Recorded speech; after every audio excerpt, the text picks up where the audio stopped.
মেয়েরা কি একটু বেশি সেনসিটিভ, চট করে রিয়্যাক্ট করে?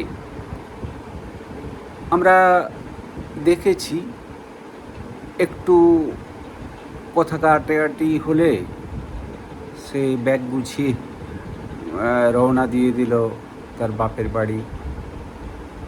বা আরও অনেক কিছু, অনেক বড় বড় ধরনের ঘটনা ঘটে যেখানে দেখা যায় মেয়েটি সুইসাইড করে ফেলে। হ্যাঁ, একটা সামান্য কোনো কিছু নিয়ে আহ, একটা ভগবানের দেওয়া জীবন, মা বাবার গড়ে তোলা জীবন, একটু কারণে সে পরীক্ষার রেজাল্ট হোক, সেটা বাবা মা একটু রিয়্যাক্ট করে ফেলুক, এটা দুটোই খারাপ। বাবা মা রিয়েক্ট করা, আসলে ব্যাপারটা ঘটে without any preparation of mind from both side, বাবা মা এবং সন্তান। এটা আমাদের এই এই যে তিনটে জায়গা, এইখানে একটা বন্ধুত্বের দরকার আছে। বাবা মা সন্তান হোক বা স্বামী স্ত্রী হোক, স্বামী স্ত্রীর ক্ষেত্রে যেটা দেখা যায়, তারা ওই চট করে ব্যাগ গুছিয়ে বাপের বাড়ি গেল বা ডিভোর্সের জন্য চাপ দিল। আরেকটা যেটা ভয়ঙ্কর দিক, সেটা হলো মেয়েরা অনেক সময় মনে করে, চট করে ভাবে সে বোধহয় কোথাও বঞ্চিত হচ্ছে, বা এবং ছেলেরাও যে বঞ্চিত করছে না তা নয়, ছেলেরাও তাদের জীবনে লুকিয়ে কিছু কিছু কাজ করে যেগুলো তার ওয়াইফকে বলে না। তো এই তার মধ্যে একটা সন্দেহের জায়গা তৈরি হয়। তো সেই থেকে একটা দূরত্ব তৈরি হয়। তারপর সেই মেয়েটি যখন সচেতন হয়ে ভাবে যে তারও একটা প্রাইভেট লাইফ দরকার আছে, তারও একটা স্বকীয়তা আছে, স্বাধীনতা আছে, সেটি করতে গেলে কিন্তু ছেলেদের বিশেষ স্বামীর আর কি, হ্যাঁ, খুব গোসা হয়ে যায়। তো দের ইজ নো ব্যালেন্সিং, মানে ছেলেরা সবসময় একটি আপার হ্যান্ড রাখতে চায়। তো এই জায়গাটা থেকে আমাদের সবার বেরিয়ে আসা উচিত। সেটা মেয়েদের ক্ষেত্রে যেটা দেখা যায়, যে এই যে দূরত্বর পর দুজনের দূরত্ব থেকে হয়তো মেয়েটি কোথাও মনে করলো সে অন্য কারো কাছে একটু সহানুভূতি পাচ্ছে, ভালোবাসা পাচ্ছে, তার প্রতি দুর্বল হয়ে গেল এবং সেখান থেকে প্রেম, পরকীয়া এগুলো গজিয়ে উঠল। তার পরিণতি হিসাবে সংসার ভাঙতে শুরু করলো। এবং এটা যে কত দূর যেতে পারে বা যায়, সে আর মানে আমরা বিভিন্ন ফেসবুকে নিউজে শুনি যে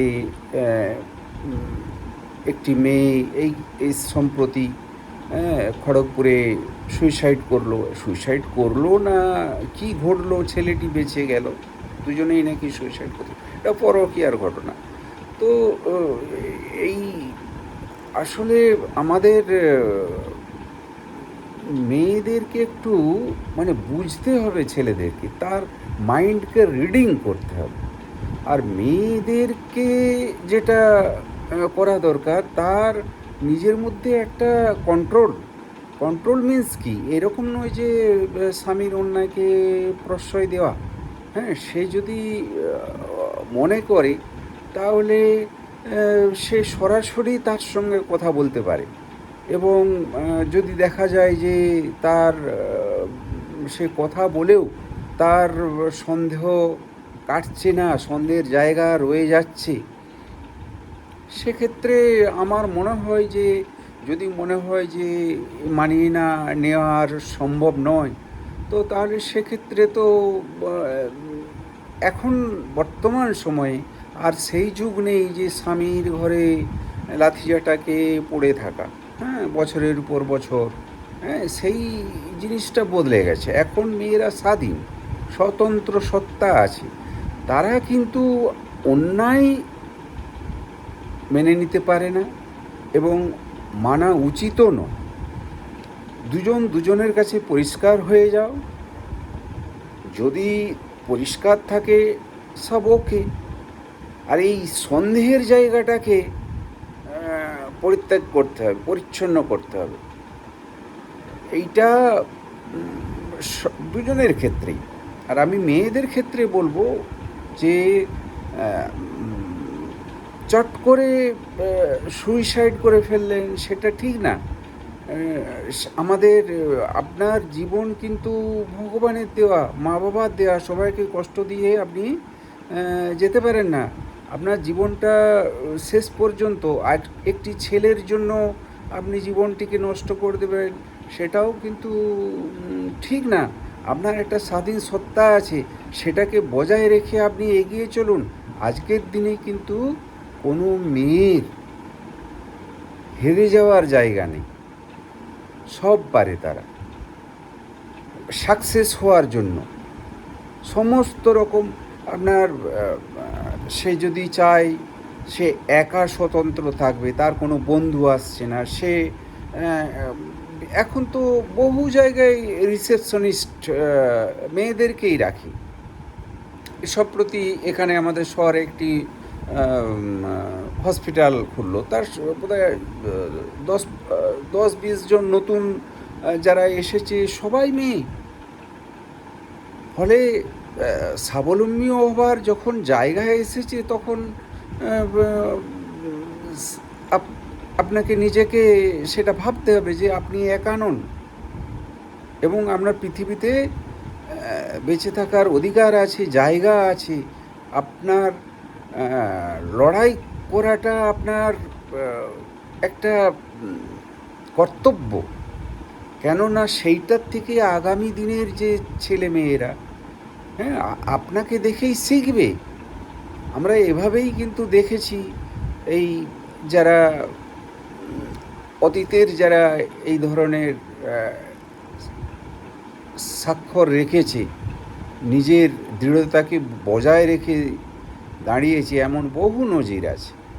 তো সেই নিরিখে আমি অ্যাডভাইস করব, আপনারা দুজনেই বোঝাপড়া করে নেন। দাসী ভাববার কোনো জায়গা নেই। হ্যাঁ, স্ত্রী কখনো দাসী নয়, এইটাকে ভাবতে হবে। ওই যে আমি দাসী আনতে চললাম, সেই জিনিস আর চলবে না বলা, সেটা বলাই উচিত নয়। What is this? এইসব মান্ধাতা আমলের যে সকল কুসংস্কার আছে, সেইগুলোকে বর্জন করতে হবে, নইলে আপনি কিসের শিক্ষিত? ওকে, দ্যাট ইজ, থ্যাংক ইউ।